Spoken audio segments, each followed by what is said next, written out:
Olá pessoal, nessa aula vamos descobrir quando um casamento é nulo e quando um casamento é anulável. Vamos lá. O casamento nulo é aquele que infringe alguma causa impeditiva. A pergunta que fica é: quais são as causas impeditivas? As causas impeditivas são aquelas previstas no artigo 1521 do Código Civil. Vamos dar uma olhada no que diz esse artigo.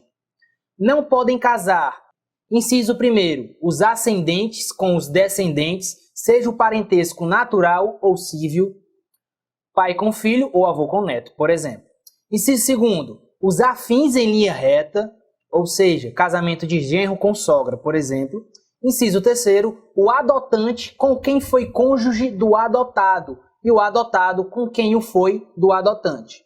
Inciso 4º, os irmãos unilaterais ou bilaterais e demais colaterais até o 3º grau, inclusive.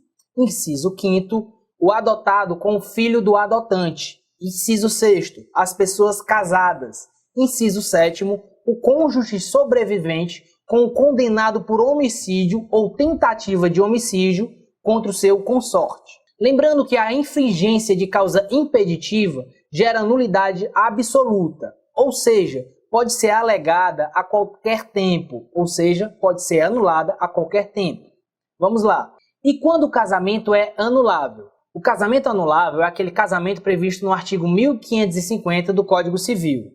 Mas antes disso, vamos ver a diferença entre o casamento nulo e o anulável.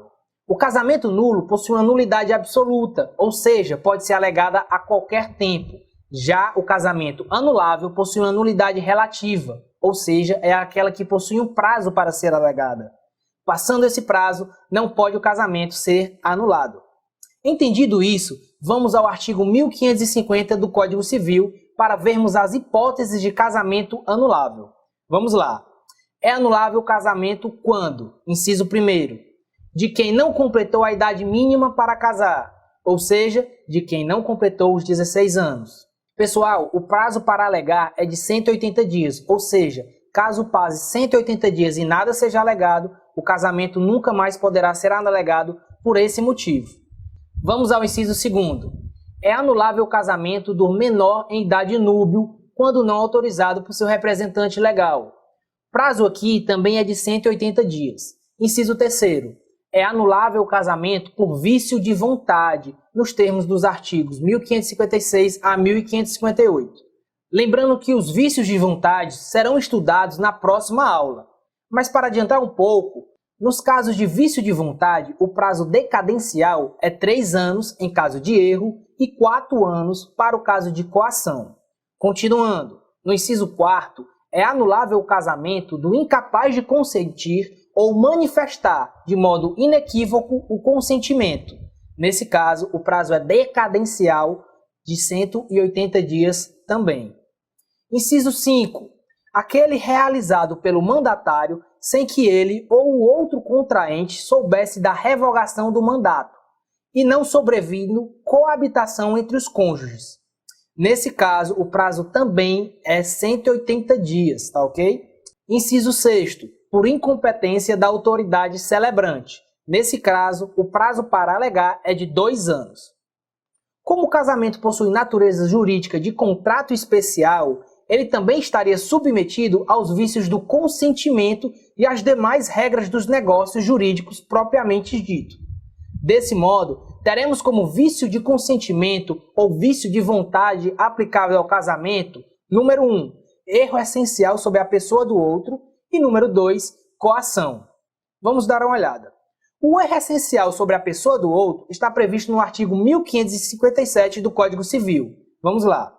Considera-se erro essencial sobre a pessoa do outro cônjuge, inciso 1º, o que diz respeito à sua identidade, sua honra e boa fama, sendo esse erro tal que o seu conhecimento ulterior torne insuportável a vida em comum ao cônjuge enganado.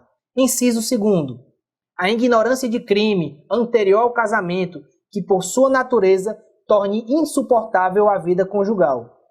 Inciso 3º, a ignorância anterior ao casamento, de defeito físico irremediável, que não caracterize deficiência ou de moléstia grave e transmissível, por contágio ou por herança, capaz de pôr em risco a saúde do outro cônjuge ou de sua descendência. É interessante mencionar que o artigo 1521 fala que as pessoas casadas não podem se casar sob pena de configuração do crime de bigamia, a menos que estejam divorciadas ou viúvas. Contudo, a pessoa casada pode constituir união estável, desde que esteja separada de fato. Gente, estudar as causas de impedimento, ou seja, casos de casamento nulo e anulável, na próxima aula iremos estudar as causas suspensivas de casamento. Até a próxima!